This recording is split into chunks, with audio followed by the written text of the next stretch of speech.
أعوذ بالله من الشيطان الرجيم. بسم الله الرحمن الرحيم. قل أوحي إلي أنه استمع نفر من الجن فقالوا إنا سمعنا قرآنا عجبا يهدي إلى الرشد فآمنا به ولن نشرك بربنا أحدا وأنه تعالى جد ربنا ما اتخذ صاحبة ولا ولدا وأنه كان يقول سفيحنا على الله شططا وأنا ظننا أن لن تقول الإنس والجن على الله كذبا وأنه كان رجال من الإنس يعوذون برجال من الجن فزادوهم رهقا وأنهم ظنوا كما ظننتم أن لن يبعث الله أحدا وأنا لمسنا السماء فوجدناها ملئت حرسا شديدا وشهبا وأنا كنا نقعد منها مقاعد للسمع فمن يستمع الآن يجد له شهابا رصدا وأنا لا ندري أشر أريد بمن في الأرض أم أراد بهم ربهم رشدا وأنا منا الصالحون ومنا دون ذلك كنا طرائق قددا وأنا ظننا أن لن نعجز الله في الأرض ولن نعجزه هربا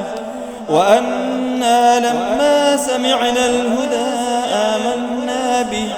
فمن يؤمن بربه فلا يخاف بخسا ولا رهقا وأنا منا المسلمون ومنا القاسطون فمن أسلم فأولئك تحروا رشدا وأما القاسطون فكانوا لجهنم حطبا وأن لو استقاموا على الطريقة لأسقيناهم ماء غدقا لنفتنهم فيه ومن يعرض عن ذكر ربه يسلكه عذابا صعدا وأن المساجد لله فلا تدعوا مع الله أحدا وأنه لما قام عبد الله يدعوه كادوا يكونون عليه لبدا قل إنما أدعو ربي ولا أشرك به أحدا قل إني لا أملك لكم ضرا ولا رشدا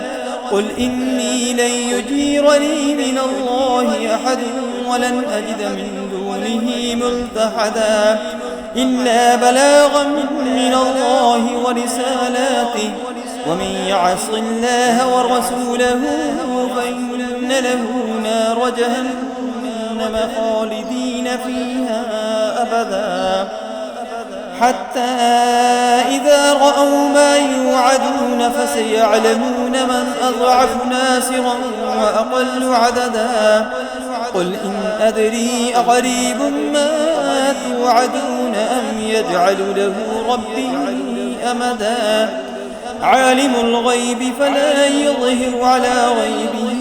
أحدا إلا من ارتضى من رسول فإنه يسلك من بين يديه ومن خلفه رصدا ليعلم أن قد أبلغوا رسالات ربهم وأحاط بما لديهم وأحصى كل شيء عددا